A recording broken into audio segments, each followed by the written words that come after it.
Dentro, Inquietação, um podcast em torno da história, dos desassossegos e dos sonhos do Teatrão, que celebra 30 anos de vida. Uma hora de conversa com as pessoas que fazem parte do percurso de uma companhia que insiste em resistir.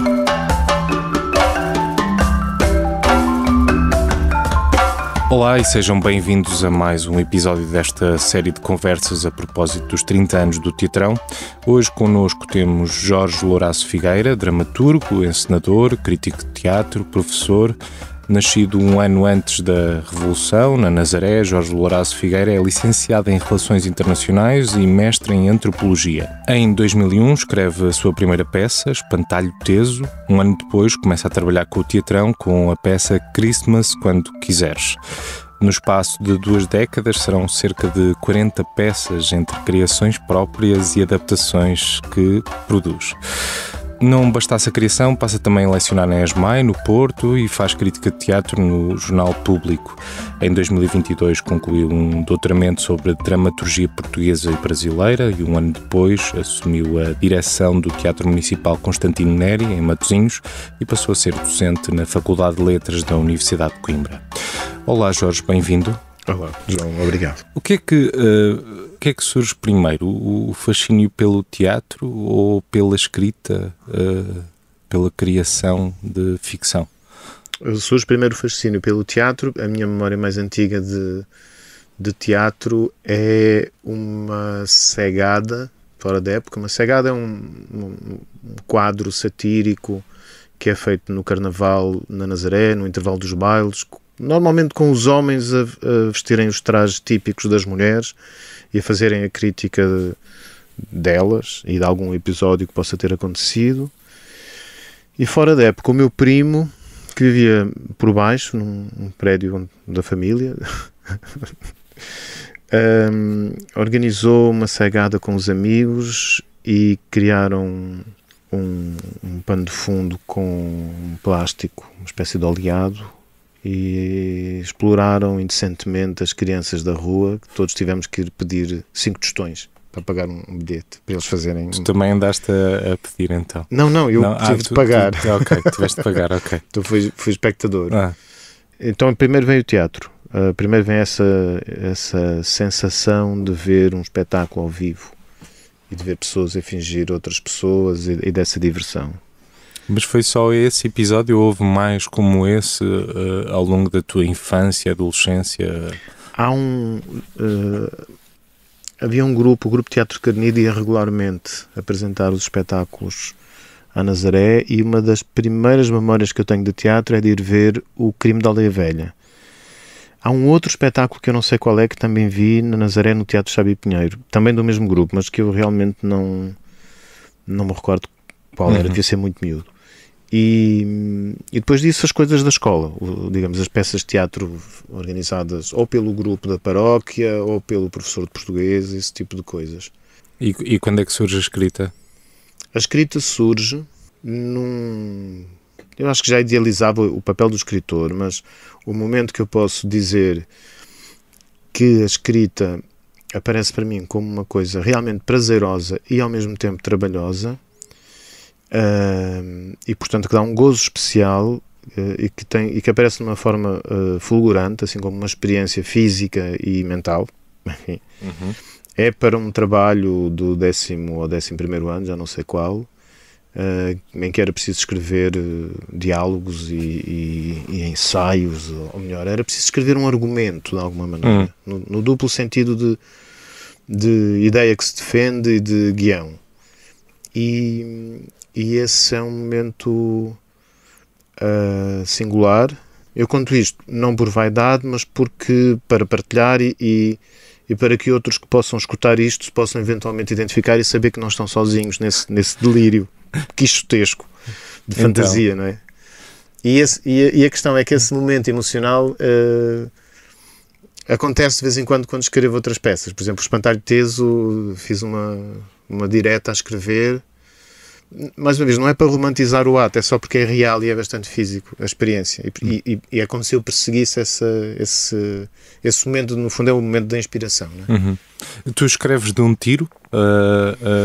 Normalmente escreves de um tiro ou... escrevo a evitar o tiro da pistola apontada à cabeça por parte de quem me convidou e a quem eu ando a evitar, adiando a entrega do texto. Mas escrevo de pequenos tiros, escrevo a jatos.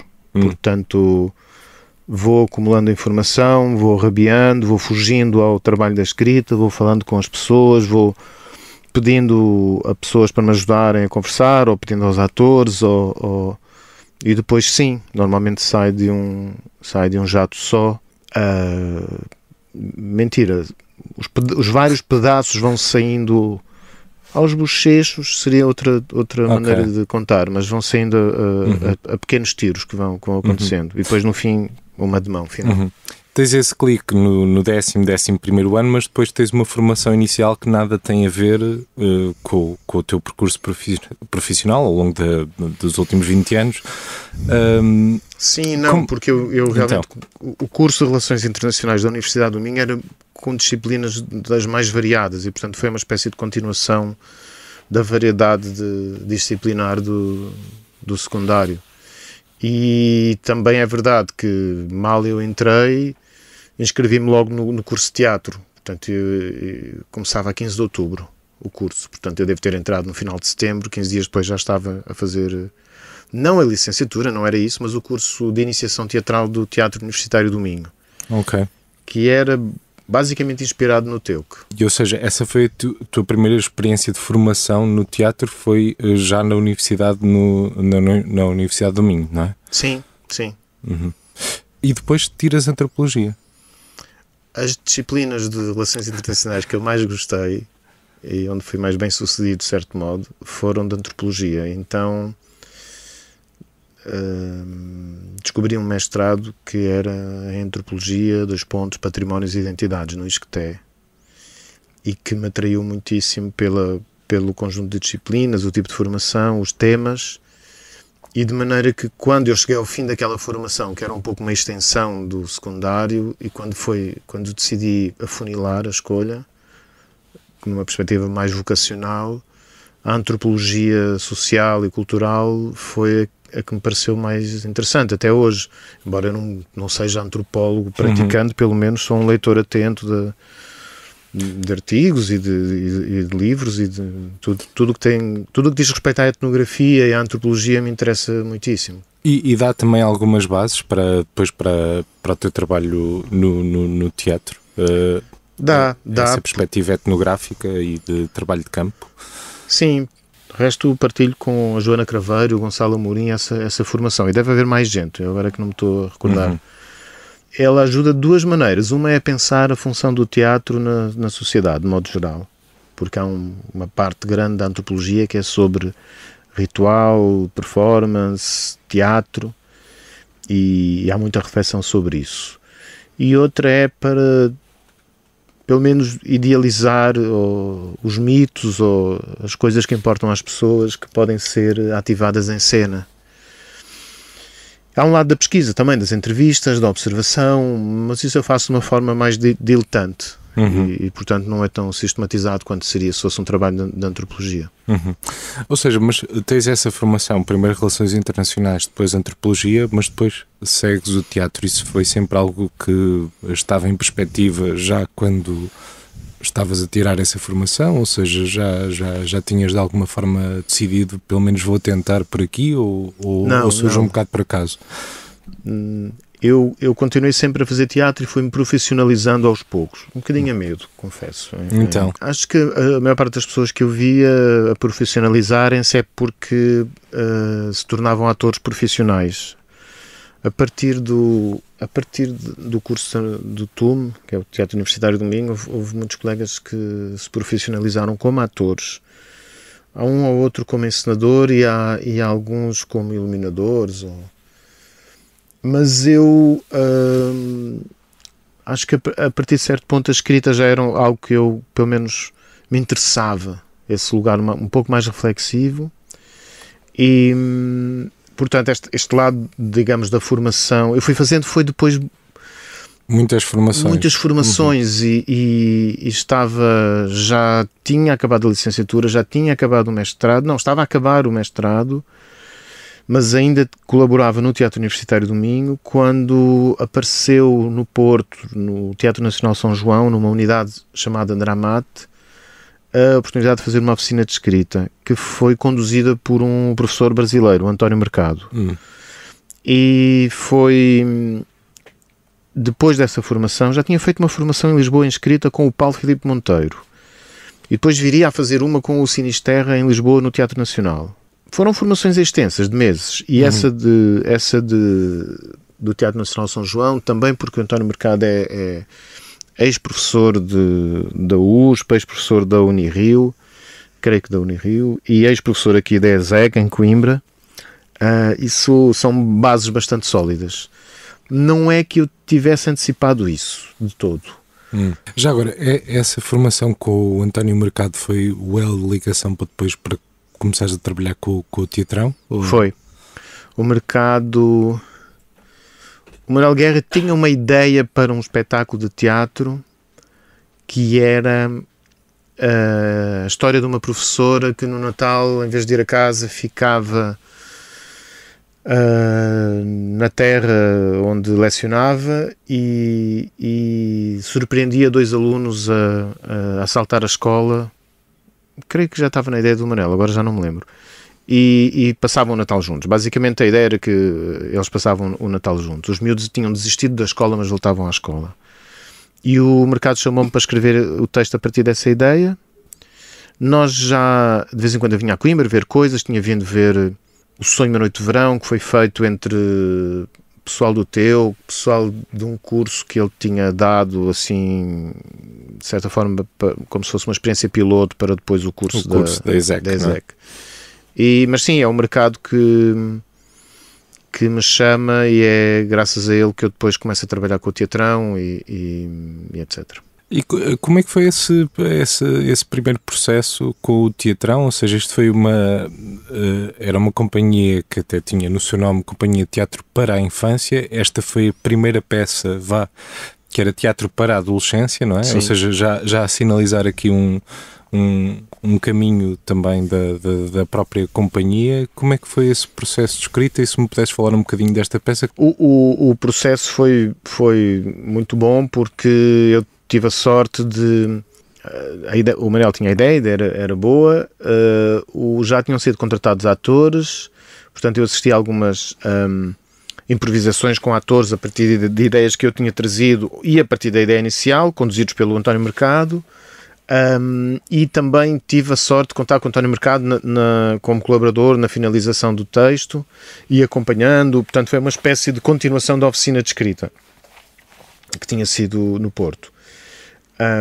Durou uns meses, não me lembro agora quanto tempo. Eu guardo muito boas memórias disso, porque depois, ao ver o resultado final, fiquei encantado com a maneira como as ideias tinham materializado e foi uma grande oportunidade também para escrever. Os primeiros esboços eram muito pessoais e, portanto, saíam as personagens, eu escrevia-as com muita facilidade. A professora foi muito mais difícil de arrancar, a voz da professora não se fazia ouvir. E foi um bocadinho mais a ferros, portanto o processo de criar a professora foi mais artificial, mas ao mesmo tempo aquilo estava empancado, o final eu não conseguia perceber o final e foi quando numa dada ocasião percebi que podia trazer o karaoke para a peça e portanto trazer... que eles estavam todos um bocadinho deslocados, era uma professora de inglês e uns miúdos que estavam na escola mas não deviam estar, era como se eles fossem como uma experiência de karaoke, portanto eles não são bem aquilo que estão a cantar, havia esse desfazamento entre o que eles diziam e o que eles eram. Eu acho que tinha sido influenciado também por uma série britânica com o argumento de um Dennis Potter que tinha o karaoke na tela televisiva e portanto era uma coisa que me interessava e de alguma maneira o processo permitiu-me não apenas aquela imersão no ato da escrita que é física e mental, como eu dizia há pouco, e portanto que acaba por ser um momento de inspiração, onde as coisas finalmente se encaixam, portanto decorre de muitas etapas anteriores, não é uma iluminação, é uma coisa que acontece porque há um processo anterior de acumulação de informação e de trabalho, e depois, em que depois essa acumulação aparece como um problema, com vários elementos que têm que ser articulados, e depois há um momento em que a articulação aparece espontaneamente, quase, ou a solução para a articulação. Portanto, é uma espécie de salto quântico. E no caso do Christmas, assim, o que eu mais guardo do processo, além da recepção, do apelo que a peça fazia e do agrado das pessoas, é uma ocasião em que eu descubro como fazer o final com um salto no tempo na ação, que é aquilo que ao fim e ao cabo vai justificar o título Christmas quando quiseres, e que acaba por ser a solução formal, porque tem a ver com a forma da peça, como a ação se desenrola. Havendo um salto no tempo, é óbvio que a ação o salto é na ação propriamente. Uhum. E essa solução formal acaba por ser a forma e o conteúdo da peça. E ao conseguir perceber essa síntese, foi quando eu comecei a olhar para as peças de teatro também não apenas como conteúdo, ou melhor, como textualidade, mas também como esquema de ações, digamos assim, que passa a algo que constitui uma experiência em si, essa construção das ações. Isso veio também assim numa espécie de epifania. Mais uma vez, não é para estar a fazer a apologia do misticismo, é como as coisas acontecem, e isso faz parte do trabalho. Claro que tem que haver muito trabalho antes para isso depois se dar. Uhum. Podia ter sido um momento único de uma colaboração com o Teatrão e seguias a tua vida para norte ou para sul, mas não. Surge aí também uma cumplicidade, não é? Uma percepção de que haveria uma base comum, ou estarei errado nesta leitura? Não, isso é real. Eu acabo por ficar como uma espécie de dramaturgo residente, por um lado pela flexibilidade que eu tenho em escrever a partir de encomendas e de adaptar os enredos e criar personagens a partir do elenco que já exista, ou seja, das condições de produção dadas à partida. Ao mesmo tempo há uma cumplicidade geracional com a Isabel Craveiro e com o resto das pessoas que entretanto estavam a trabalhar ou começaram a trabalhar no Teatrão, e há outra coisa que acontece também. Há uma altura em que eu faço uma das candidaturas do Teatrão à DG Artes, que na altura devia ter outro nome, e portanto há uma altura que eu começo também a entrar na programação e na comunicação do grupo. E por acaso esse concurso, que eu acho que foi o primeiro em que o Teatrão teve apoio sustentado por mais de um ano, no júri estava o Fernando Matos Oliveira, por coincidência, portanto pode-se dizer que foi uma espécie de conspiração coimbrã. E sim, a partir daí começa uma cumplicidade que se mantém até hoje, que teve um interregno ali, sobretudo nos anos em que o Teatrão não teve apoio, as coisas se tornaram mais difíceis. Mas há outra grande razão para o meu trabalho com o Teatrão se manter. É que quando eu começo a escrever crítica, que deve ter sido ali em 2005, fiquei naturalmente inibido de escrever para grupos do Porto ou de Lisboa, porque escrevia sobre grupos do Porto ou de Lisboa e sobre espetáculos criados aí. E em Coimbra era uma espécie de reserva, portanto fazia teatro aqui e fazia crítica fora daqui. E não fazia crítica aqui, de modo que, por exemplo, nunca fiz uma crítica sobre a Escola da Noite, nem nada, porque não podia ser. Há alguma peça que guardas com especial carinho, daquelas que escreveste ou adaptaste para o Teatrão? Olha, eu gosto muito do Dom Quixote, que é sim uma grande manta de retalhos, porque ele tem pedaços que são da versão do António José da Silva, tem pedaços que são garimpados de uma versão em cinema, do Cosintev, tem invenções minhas e tem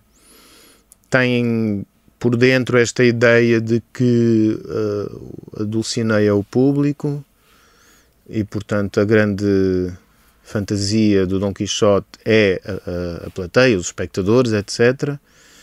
E isso estrutura todo o espetáculo, portanto ele tem uma espécie de dupla leitura. Por um lado é a história do Dom Quixote, por outro lado é a história de atores tentando fazer teatro, tentando conquistar a sua Dulcinea. Tem mais coisas lá pelo meio que eu gosto muito, o facto de ser a governanta e a sobrinha que fazem a maior parte das fantasias do Dom Quixote, como se fossem partidas que lhe pregam, também é uma coisa que eu gosto bastante e que tem a ver com essa ideia, no fundo, do teatro dentro do teatro.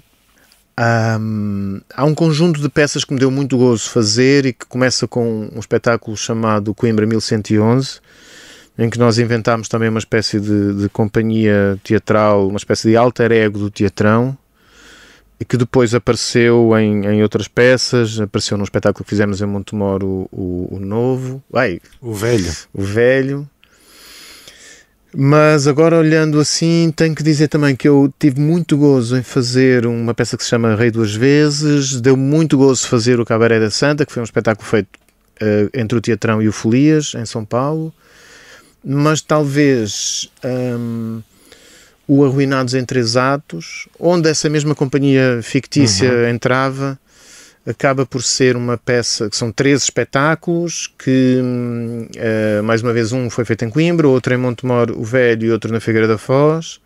Depois eu acabei por fazer uma versão, uma síntese desses 3 guiões, digamos, mas esse material acabou por, como era muito material e havia muitas personagens, aliás muitos atores, tive que inventar muitas coisas e coisas que não batiam umas com as outras e isso acabou por ser uma espécie de manancial, de filão que depois eu usei para outras coisas, porque era tão livre ao mesmo tempo, as possibilidades eram tantas, em virtude de haver tanta gente envolvida, 3 localizações, e portanto houve muita coisa aí, foi nos anos da Troika, creio. Sim, se não me engano, sim. Acho que a peça do meio, que foi aquela que fizemos em Verride, é a peça que mais gozo me deu fazer, e foi assim num verão, estar ali no Baixo de Mondego e foi, sim, essa peça talvez assim de todas, agora assim de repente, já disse um monte delas, sim, mas essa talvez seja aquela que eu recordo assim com mais saudade, vá. Há uma influência grande de algum teatro brasileiro, e de vários nomes do teatro brasileiro no próprio caminho do teatrão e desta companhia.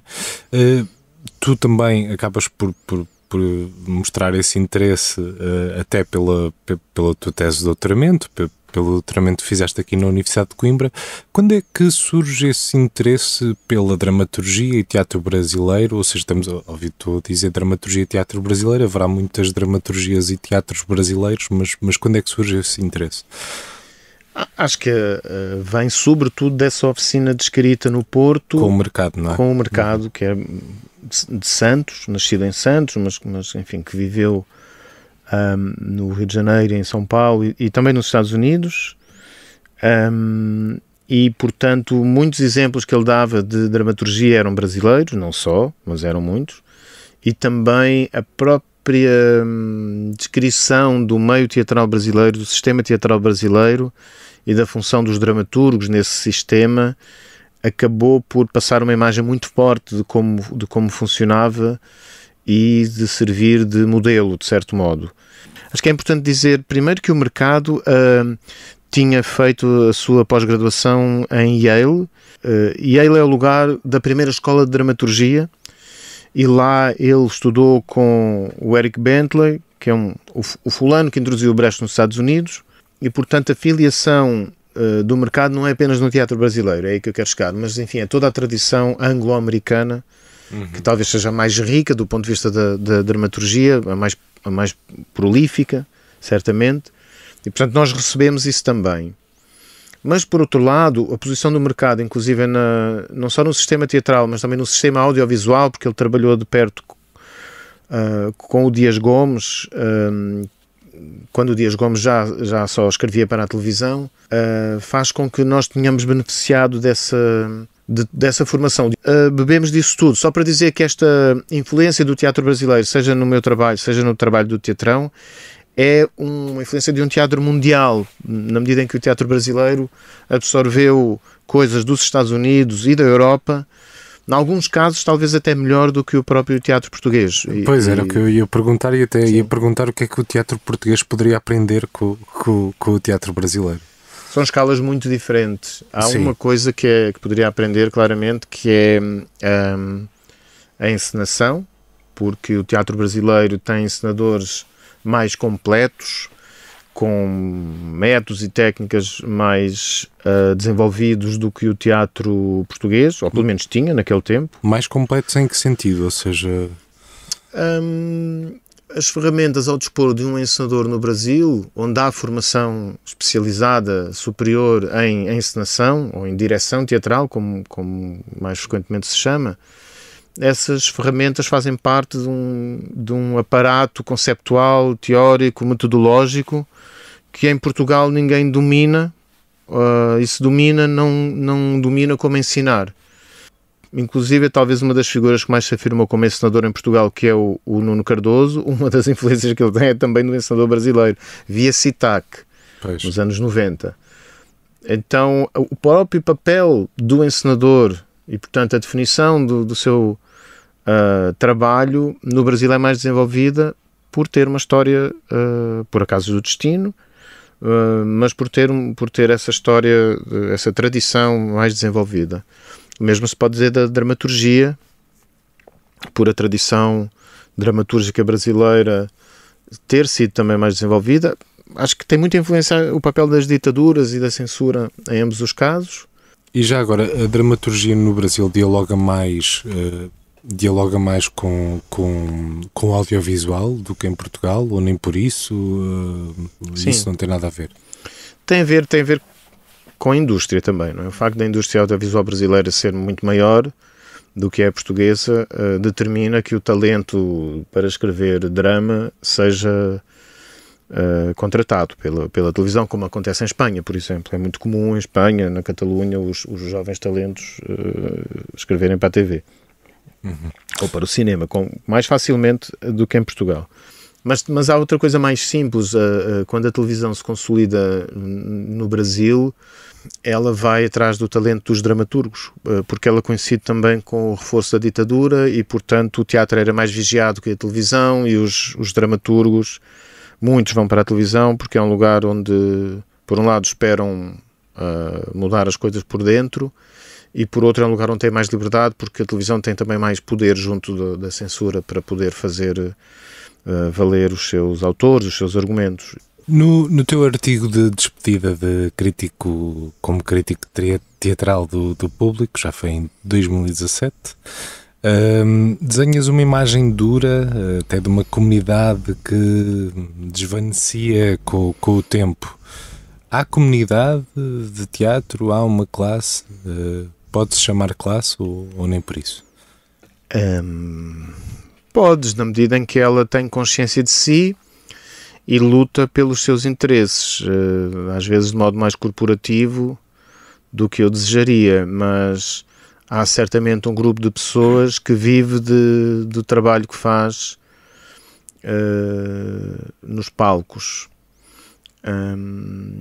É inegável, basta vir ao Teatrão e ver os espetáculos esgotados. Eu agora, por exemplo, quero mandar os meus alunos do curso de Estudos Artísticos ver, e os que não compram o bilhete a tempo, depois não conseguem arranjar bilhete para ver agora a Grande Emissão ou a semana passada o Guião para um País Possível. É uma comunidade relativamente pequena e há muita assimetria. As companhias de teatro e os teatros públicos são integrados num sistema em que alguns teatros condicionam todo o trabalho que é feito, porque têm uma fatia muito grande do tempo e do espaço que é necessário para criar um espetáculo e para apresentar um espetáculo. Portanto, significa que em Lisboa estão o maior número de palcos, o maior número de horas de ensaio disponíveis, e o maior número de noites em que é possível apresentar um espetáculo, e o poder de decidir quem ensaia, quando e onde, e de decidir quem apresenta quando e onde, está nas mãos de poucas pessoas, e nesse sentido é muito assimétrico o poder, e a tendência é para que as formas se repitam e que haja pouca oportunidade de desenvolver e aprofundar linguagens fora daquelas que são promovidas, mal ou bem, por quem está no centro deste sistema e quem está no topo desta pirâmide que eu estou a tentar descrever. E o papel da crítica é inexistente hoje em dia, ou pouco, precisamente porque os lugares de onde se poderia falar para criticar são muito poucos e com muito pouco tempo de antena. Ou seja, havendo comunidade, não há uma comunidade de debate ou de reflexão, talvez. Acho que não há, acho que essa reflexão é mínima. Os espetáculos, já se sabe, as temporadas são muito curtas e, portanto, a capacidade de refletir sobre o que se fez é muito pouca, porque se eu fiz 2, 3, 4 récitas, não tenho nem tempo para refletir sobre a primeira, que foi há 3 dias atrás. Que é aquilo que acontece quando tu tens 3 semanas, 6 semanas ou mais. Tu podes ir pensando sobre o que fizeste antes. Então, quando essa refletir aqui pode ser entendido de uma forma muito literal. Isso não existe. Claro que há coisas boas no teatro em Portugal, não vou dizer que não, mas podia ser melhor. Na altura admitias que imaginavas que o teatro poderia não ser tanto um espelho que refletisse a sociedade, mas antes um martelo que poderia forjar a realidade. Não encontraste esse martelo e já agora, mesmo que esse martelo existisse, existiria para quantos? Isso era um desejo, portanto é uma coisa sim, óbvio. Que justificava a minha saída da crítica, sim. Mas no sentido de tentar, enfim, é uma brincadeira com uma das teses que o Marx cita, que aos filósofos não cabe apenas pensar, mas agir. Acho que o teatro em Portugal, de certo modo, tem esse desejo de ação. Há muitas pessoas que fazem teatro tentando intervir na realidade, digamos assim, tentar criar essa comunidade de debate e participar no debate e tentar mudar as coisas. Por um lado, sim. Por outro lado, as histórias que chegam aos palcos, a forma como as histórias são contadas e mostradas, ela não aponta assim tanto o dedo à maneira como a vida se organiza quanto eu desejaria, pela simples razão de que a maior parte das pessoas que fazem teatro tem uma vida relativamente desafogada.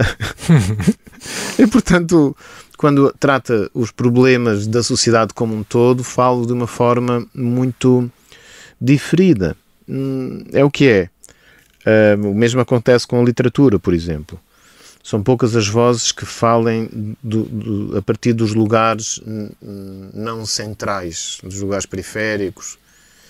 E muitas vezes, quando os pontos de vista da periferia sobre o centro são promovidos, eles são esvaziados, é como se fossem tiros de pólvora seca. As minhas tentativas de continuar o meu trabalho enquanto dramaturgo ou enquanto encenador e de intervir na esfera pública de debate, de constituí-la e depois de participar nesse debate, umas são mais goradas que outras. Há meia dúzia de pessoas em cujo trabalho me revejo, em cuja prática me revejo. O teatrão é certamente uma das entidades que cumpre melhor e realiza melhor essa missão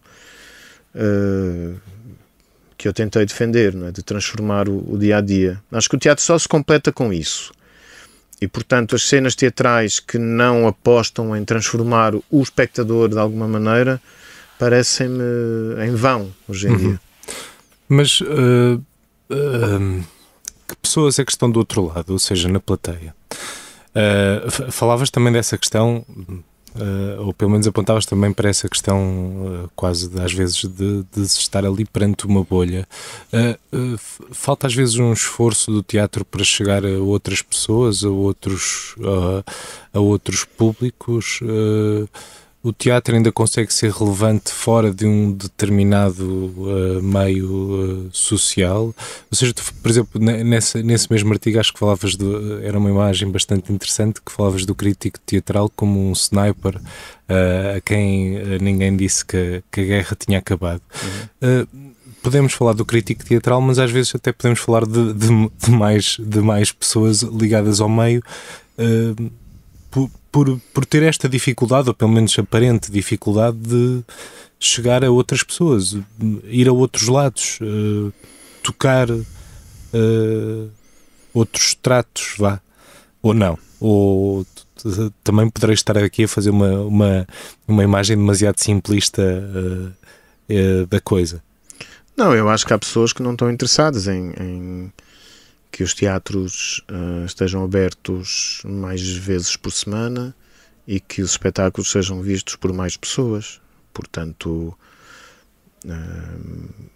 em qualquer dia do mês, tu vais encontrar no teatrão essa urgência de trazer pessoas para dentro do teatrão, para ver os espetáculos, para participar, para fazerem teatro, inclusive. Nem todos os teatros públicos têm essa mesma exigência para consigo próprios. E nem todas as pessoas que estão nos teatros, nos equipamentos, têm essa exigência para consigo próprios.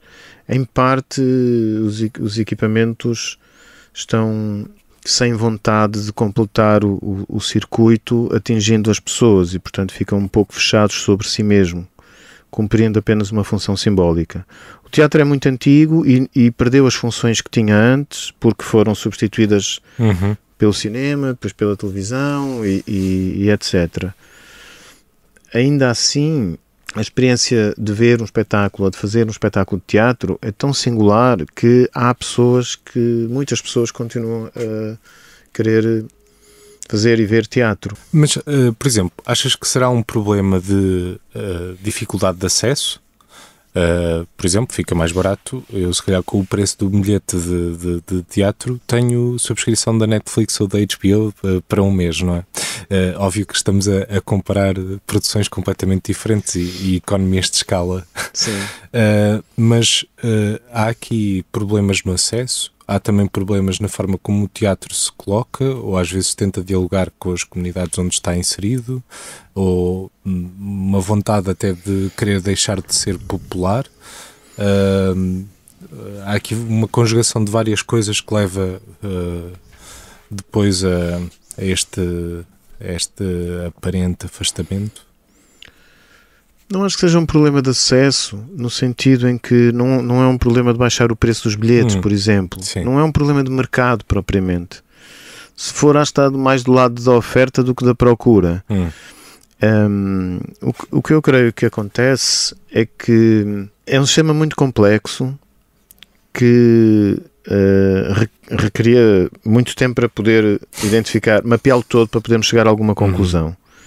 Mas assim, tentando ainda assim uma simplificação, por muito grosseira que seja, as estreias que aconteçam em Portugal ao longo de um ano, elas resultam de inúmeros processos, e alguns processos são de seleção e exclusão de quem vai fazer os espetáculos. Como eu dizia há pouco, de quantos dias tem para ensaiar, quantos dias tem para apresentar. E essa seleção é feita segundo uns critérios que não são certamente os critérios de chegar ao maior número possível de pessoas. Por isso há muitos espetáculos que não têm como ambição essa expansão. Digamos. Nem têm que ter, não é? Pois, lá está. Pois, a questão é essa. Tem ou não tem de ter? Tem ou não tem de ter essa ambição? Não fazemos a mesma exigência à música, não é? Talvez, não sei. Ou talvez façamos, não sei. Não, acho que sim, mas é diferente porque a música tem a música está mais articulada com a indústria e com os meios de comunicação em geral, porque as rádios passam música e as plataformas de streaming vendem e portanto, e há concertos E a música normalmente é mais popular por várias razões, mas também porque ela não é tão diretamente difícil de gerir em termos políticos quanto um espetáculo de teatro, que pode ser uma coisa mais direta em termos de contestação. A música, a dança, de certo modo, também é à partida menos explícita. E isso faz com que seja mais fácil de ter a música em geral do que outras coisas. Eu estava a dizer, os processos são de inclusão e de exclusão, né? No sistema teatral. Isso faz com que o espetáculo esteja constantemente a apresentar-se como algo que exclui uns e inclui outros. E para muita gente que faz teatro, o objetivo é mais excluir do que incluir. Claro que as pessoas não vão dizer isso, vão dizer que fazem o espetáculo para toda a gente. Mas depois, na prática, o que se observa não é tanto isso. Acho que há questões técnicas onde isto vai dar. Portanto, não é só uma questão de decidir o que quero fazer e quantas pessoas eu quero ter a ver dado espetáculo. É uma questão também de conseguir fazer isso e de como fazer isso. Estas questões técnicas vão dar um pouco, por coincidência, àquilo de que eu falava há pouco, ao papel do encenador enquanto o intelectual, artista, que define a forma e os temas com que vai participar no debate público. E quem diz o encenador diz o dramaturgo ou diz o resto dos meios teatrais, quer dizer, das pessoas que estão no meio teatral. Não é tanto o caso dos atores. Estou mais do que convencido que os atores em Portugal são muito bons. Ou os restantes artistas das outras categorias, digamos assim. Mas quando chega à dramaturgia e à encenação, não que eu me considere o supra-sumo. Pelo contrário, ao ver-me como igual aos meus pares, creio que temos muito a fazer por comparação com outros sistemas teatrais e com a potência que ainda podia ser concretizada. Ainda pegando na questão quase sistémica, em Portugal, ao mesmo tempo que as companhias se foram profissionalizando nas últimas décadas, acabam por estar sujeitas a ciclos de programação em que têm que responder a determinados parâmetros e objetivos já previamente definidos, ou seja, já têm que definir parte da programação para 3 ou 4 anos, o que seja. Perante isso e perante um sistema tão burocratizado, que lugar há para a criação livre, imprevisível, de resposta a um momento? Tu ainda há pouco, ao início, falavas da questão das encomendas, não é? De escrever para encomendas. Que lugar há para uma criação livre que não surge para cumprir um determinado calendário ou requisito de uma candidatura?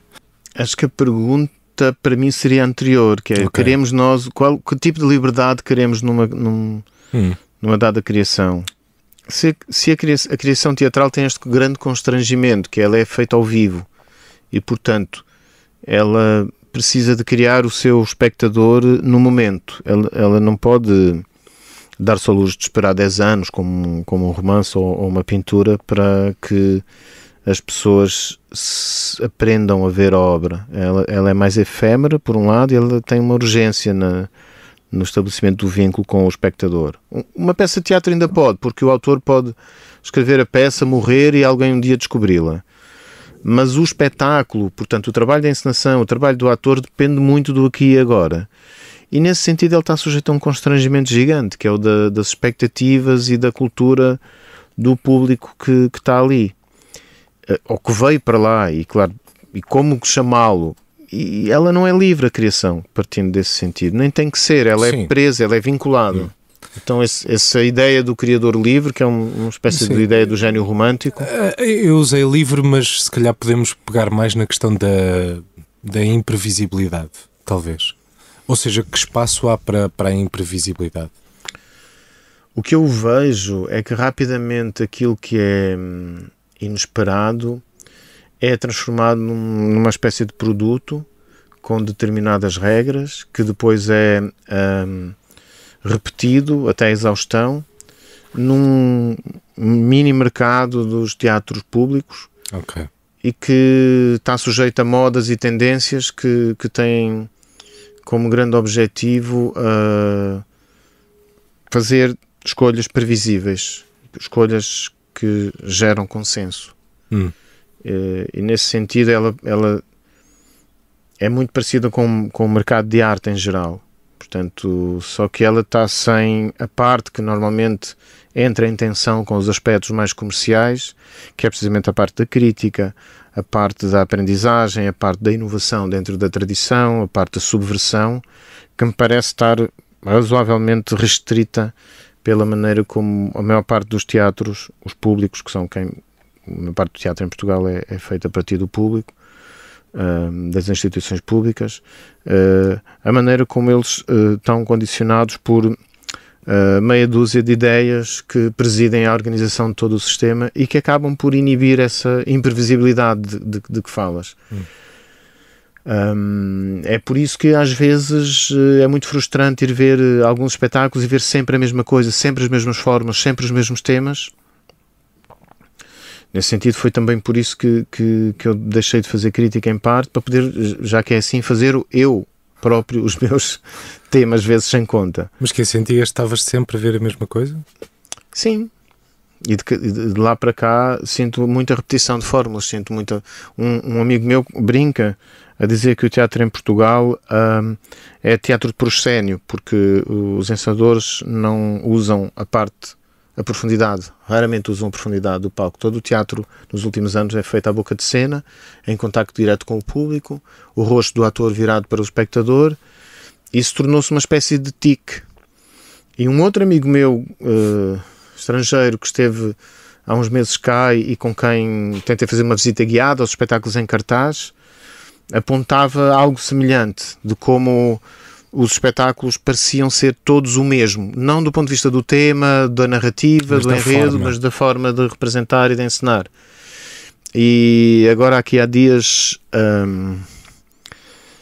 hoje mesmo está, claro, não adianta para quem está a ouvir isto, mas hoje mesmo, 20 de março, está em Aveiro um espetáculo alemão que tem uma forma teatral tão diferente que ao vê-lo me apercebi, e comentei com outros, quão viciados na fórmula X estamos, de modo a que a maior parte do teatro tem as mesmas características formais, esta coisa de ser feita para a frente, em conversa, em diálogo com o espectador, com um grande individualismo ao fim e ao cabo, porque é sempre a apresentação de um sujeito individual que está a ser feita. É sempre um comentário, é sempre uma percentagem de biografia, uma percentagem de documentário, de opinião, dizia também. E nesse sentido eu diria que o espaço para a imprevisibilidade, para a tal liberdade, neste momento é reduzido, apesar dos teatros públicos, porque a maneira como a programação está a ser feita, seja por parte de quem dirige os teatros, seja por parte da imprensa, seja por parte dos criadores em geral, é bastante conservadora, bastante regulada, bastante à procura da forma, da imitação, digamos assim, da imitação de quem criou a tendência ou a moda. É bom para quem criou a tendência e a moda, porque reforça a sua originalidade, reforça a sua capacidade de liderança do ponto de vista formal, digamos, no sentido em que cria algo singular que os outros querem fazer. Mas ao mesmo tempo acaba por funcionar um bocadinho como dizem que funcionam os eucaliptos, né? Sugando tudo à volta. Há pouco já afloraste um pouco esta ideia de que por vezes no teatro vemos, e não só no teatro, acho que especialmente em Portugal, no teatro, no cinema, vemos realidades muito distantes da maioria das pessoas. Aliás, até nas telenovelas, aquela mítica imagem do pequeno almoço de croissant e sumo laranja, não é? O porquê da ficção portuguesa ter... Não sei se será uma aversão, mas fugir à vida comum, fugir ao escrever a partir do chão, não sei. Há uma entrevista do Jorge de Sena em 72 Eu creio que essa entrevista é dada à Rádio Moçambique. Ele estava já nos Estados Unidos nessa época e vem a Portugal porque em 72 há de ser o aniversário da primeira edição dos Lusíadas, creio. Não tenho a certeza, mas acho que é isso. Ele dá uma entrevista, ele diz uma coisa muito interessante e que eu acho que é muito verdadeira. A maior parte dos escritores têm origens de classe que os afastam desse chão a que tu te referes. Isso era verdade em 72, como é verdade hoje.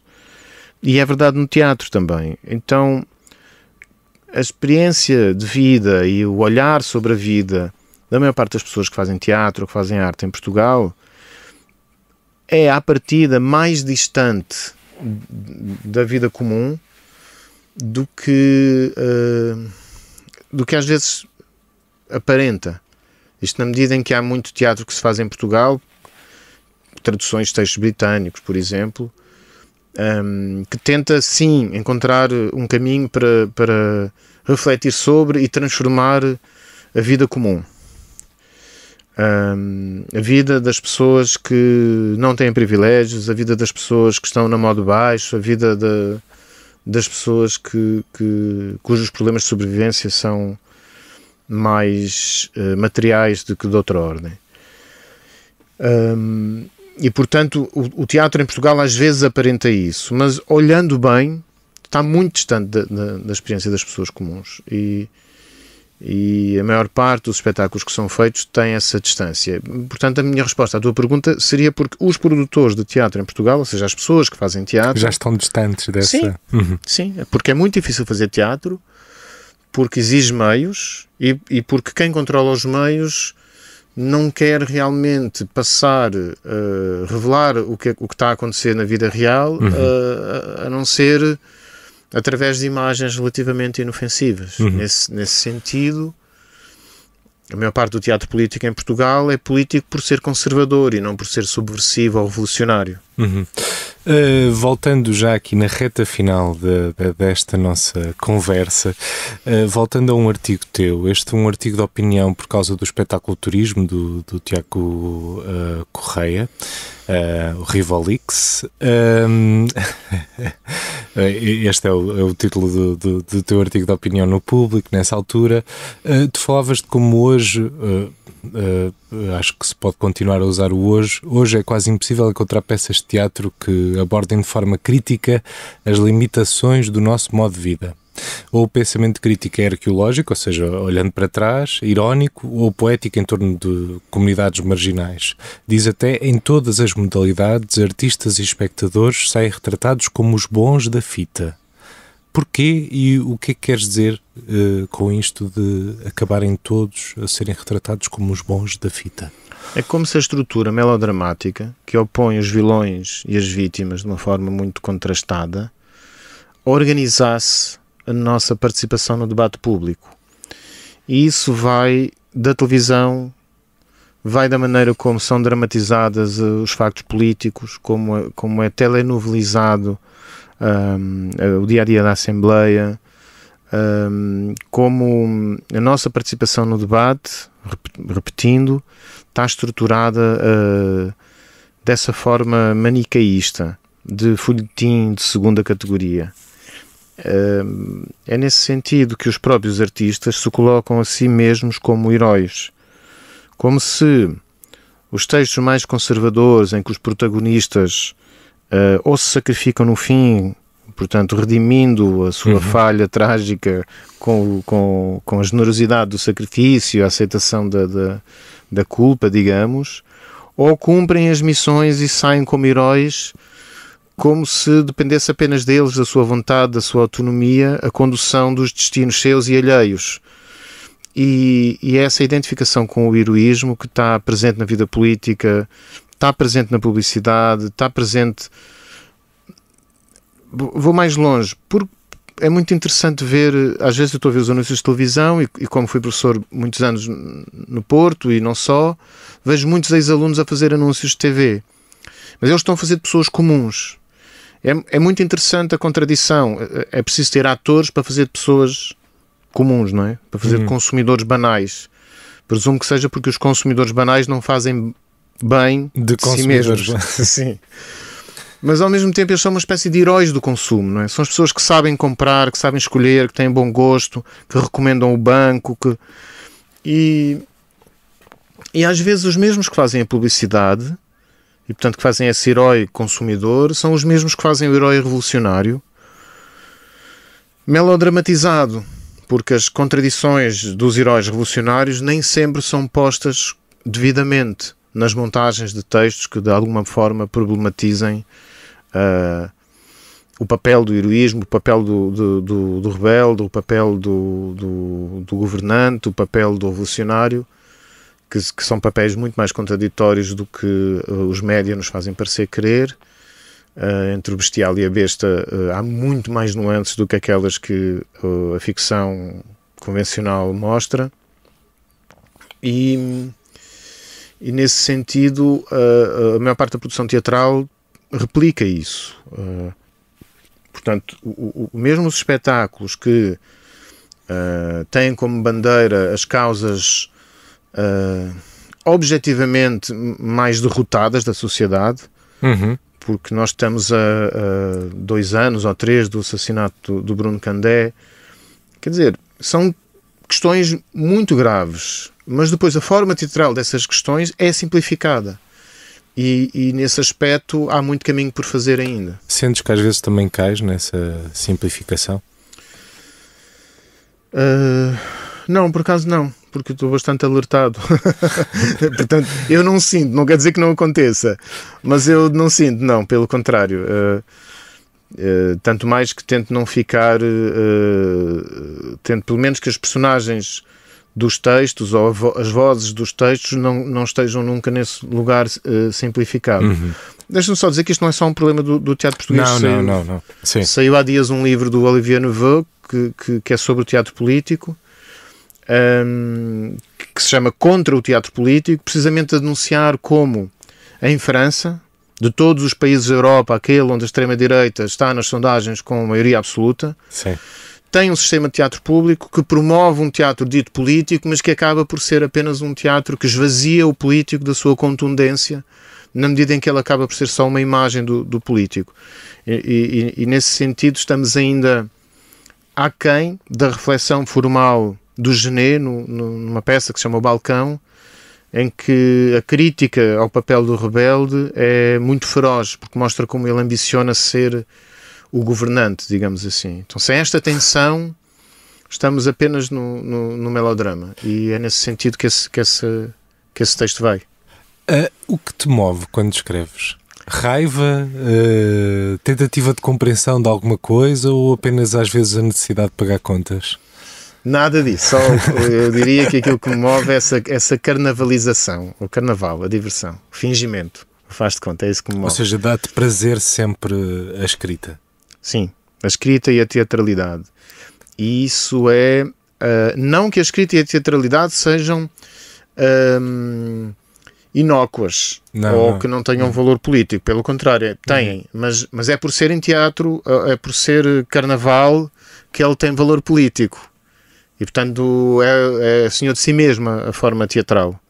E, nesse sentido, aquilo que me move é essa brincadeira. Há um texto de David Graeber, um antropólogo que faleceu prematuramente, que tem um livro muito importante, chamado A Dívida, os primeiros 5.000 anos. Sim. E ele tem um texto sobre o brincar como princípio da organização e da vida, desde o plano celular até ao dia-a-dia. Portanto, é nesse lugar da brincadeira como simulação, mas também tendo um fim em si mesmo, que eu acho que eu gosto de pensar na escrita. Um pouco, por um lado, o Augusto Boal também tem essa frase, que diz que o teatro é o ensaio para a revolução. Mas acho que a tónica está no ensaio mesmo, portanto, no fazer teatral como fim em si mesmo. É isso que lhe dá autonomia, que lhe dá uma certa isenção, que lhe permite criticar o real por estar fora dele, num certo sentido. Sobre o que ainda não escreveste, mas queres muito escrever? Eu quero muito escrever uma coisa sobre esta melodramatização, por um lado, e sobre a maneira como o sistema financeiro estrutura o sistema mediático e como ele todo depende desta forma dramática do herói e do vilão. E portanto, transformar isso numa peça. Transformar isso numa peça sobre, no fundo, sobre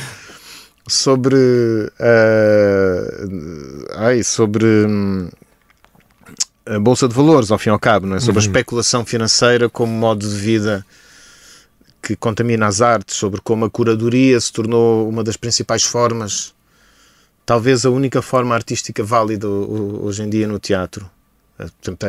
A curadoria como uma pandemia, a curadoria como uma peste, como o eucaliptus, como se fosse uma infestação. Como se fosse um eucalipto que seca tudo à volta, não é? Sim. A curadoria como forma de evitar que as coisas sejam elas mesmas e como forma de condicionar a arte a uma outra coisa que lhe é externa e dessa forma controlá-la e dessa forma substituir o valor de uso pelo valor de troca e, portanto, capitalizar sobre a arte. Mas, ou seja, então não é só brincadeira. Não, muito a sério. Não, porque a brincadeira... Não, obviamente, ou seja, quando eu te perguntava há bocado o que é que te move, obviamente, também agora a brincar contigo, mas não há só o brincar, há aqui também uma vontade de... Não é de apontar o dedo, mas de desmontar, de tornar mais evidente, de criticar, o que seja, não é? Sim, há essa relação com a verdade e essa ambição da revelação. Senão, se fosse só brincar por brincar, não é? Às vezes também é preciso, não é? Não, porque eu acho que o brincar revela muito. Porque o brincar estrutura o que nós pensamos e o que nós fazemos de uma forma menos ilusória. Quando estamos a brincar, por sabermos que estamos a brincar, sabemos que há sempre uma outra coisa que está a ser, na melhor das hipóteses, delineada pela brincadeira, que é uma coisa invisível, indizível, não verbal, como diz o poeta, e essa coisa é que é linda, e a brincadeira permite-nos fazer isso de uma forma mais lúcida. Quando nós nos levamos a sério, ou estamos a camuflar as coisas, camuflando a camuflagem, aos nossos próprios olhos ou aos olhos dos outros. Então a brincadeira acho que revela mais do que oculta, e nesse sentido é mais vital. Muito obrigado, Jorge. Obrigado. Adeus.